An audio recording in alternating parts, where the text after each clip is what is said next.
నమస్తే, welcome to PSV news. Suman. మహిళా దినోత్సవ వేడుకల్లో భాగంగా ఈ ప్రపంచంలో ఉన్నటువంటి మహిళలకి, ముఖ్యంగా భారతదేశంలో ఉన్నటువంటి మహిళా సమస్యలపై నిరంతరం పోరాడి మహిళా అభివృద్ధిలో భాగస్వామ్యమైనటువంటి మహనీయుల గురించి తెలుపుట మన బాధ్యత. సో అందులో భాగంగా ఈ రోజు ముత్తు లక్ష్మీరెడ్డి గారి గురించి తెలుసుకుందాం.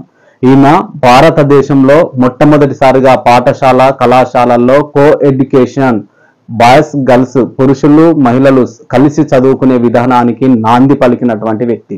మొట్టమొదటి మహిళా డాక్టర్, హౌస్ సర్జన్ గా రికార్డు సృష్టించారు ఈమె.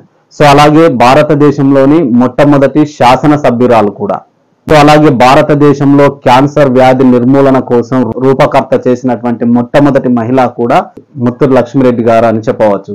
సో అలాగే ఈ రోజు మనం విరివిగా వాడుతున్నటువంటి మెటర్నిటీ, అలాగే చిల్డ్రన్స్ స్పెషల్ హాస్పిటల్ రూపకర్తలో భాగంగా కూడా ఈ ముత్తు లక్ష్మీరెడ్డి గారి సేవలు ఉన్నాయని మనం భావించవచ్చు. సో అటువంటి ముత్తు లక్ష్మీరెడ్డి గారు 1886వ సంవత్సరం జూలై 30న మద్రాస్ రాష్ట్రంలోని పొద్దుక్కూటై అనే జిల్లాలో చంద్రమ్మల్ నారాయణ స్వామికి జన్మించినటువంటి కూతురు. సో ఈమె చిన్ననాటి నుండి పట్టుదలతో, మొండితనంతో వ్యవహరించేవారు. వీళ్ళ తండ్రి కమ్యూనిస్టు భావజాలంతో, అభ్యుదయ భావజాలంతో ఉన్నటువంటి సంపన్న కుటుంబానికి చెందినవాడే అయినప్పటికీ కూడా ఒక దేవదాసి అయినటువంటి చంద్రమ్మల్ని వివాహం ఆడాడు.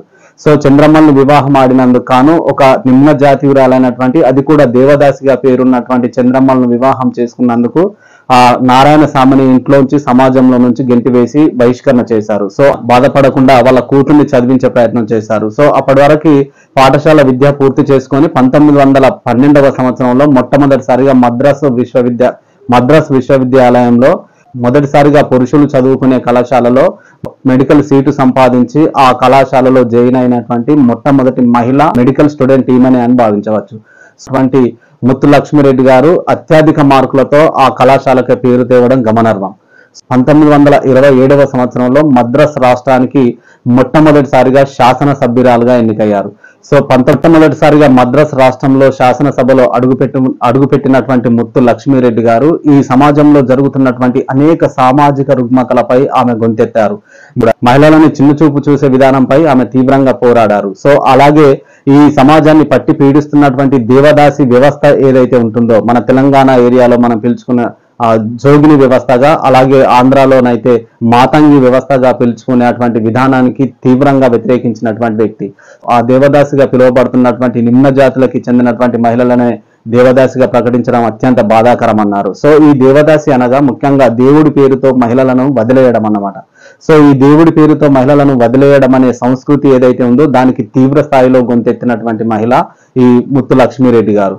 సో జోగిని వ్యవస్థ పేరుతో, దేవదాసి పేరుతో, మాతంగి పేరుతో ఈ మహిళలను దేవుడి పేరుతో వదిలేయడం వల్ల ఆ దేవుడి సేవలో 40 సంవత్సరాల పాటు పనిచేసి 40 సంవత్సరాల తర్వాత గ్రామంలో వేలం పాట వేయగా ఆ వేలం పాటలో కొనుక్కున్నటువంటి వాళ్ళు ఆమెతో అన్ని రకాల పనులు చేయించుకునేటువంటి విధానం కొనసాగేది. సో దాని మీద తీవ్రంగా పోరాడినటువంటి ముత్తు లక్ష్మీరెడ్డి గారు దేవదాసి విధానం రద్దు చేయడం కోసం అనేక ప్రసంగాలు, అనేక అవగాహన సదస్సులు కలిగించి మద్రాస్ రాష్ట్రంలో మొట్టమొదటిసారిగా ఈ దేవదాసి విధానాన్ని, జోగిని వ్యవస్థ విధానాన్ని రద్దు చేయడంలో కీలక పాత్ర పోషించిందని చెప్పవచ్చు. సో అలాగే అనేక సామాజిక రుగ్మతల పట్ల కూడా పెళ్లికంటూ ఒక ప్రత్యేకమైన వయసు ఉండాలని, అలాగే అబ్బాయిలకి 18 సంవత్సరాలు, అమ్మాయిలకి 16 సంవత్సరాలు నిండితేనే వివాహం చేయాలనే చట్టాన్ని తీసుకురావడంలో కూడా ఆ కాలంలోనే ఆమె తీవ్ర స్థాయిలో పోరాడారని చెప్పవచ్చు. అలాగే ముఖ్యంగా పునర్వివాహాల పైన కూడా దృష్టి పెట్టి భర్త చనిపోయినటువంటి మహిళలకి పునర్వివాహం చేయడంలో కీలక పాత్ర పోషించిందని భావించవచ్చు.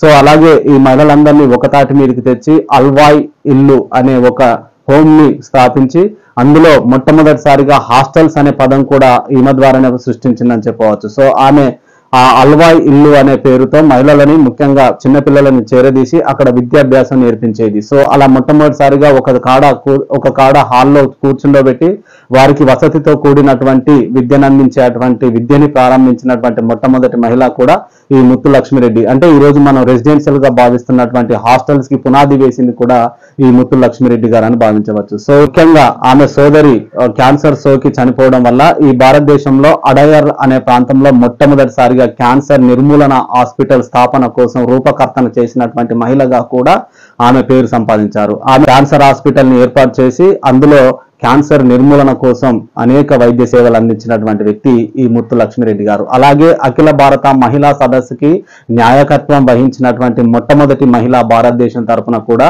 ఈ ముత్తు లక్ష్మిరెడ్డి గారు అని భావించవచ్చు. ఈ ముత్తు లక్ష్మిరెడ్డి గారి తల్లి స్వయంగా ఈ దేవదాసి అంటే దేవుడి పేరుతో వదిలేసినటువంటి మహిళ చంద్రమ్మల్ గారిని నారాయణ గారు చంద్రమ్మల్ని చేసుకోవడం వల్ల ఆ దంపతులకి జన్మించినటువంటి వ్యక్తి ఈ ముత్తు లక్ష్మిరెడ్డి గారు.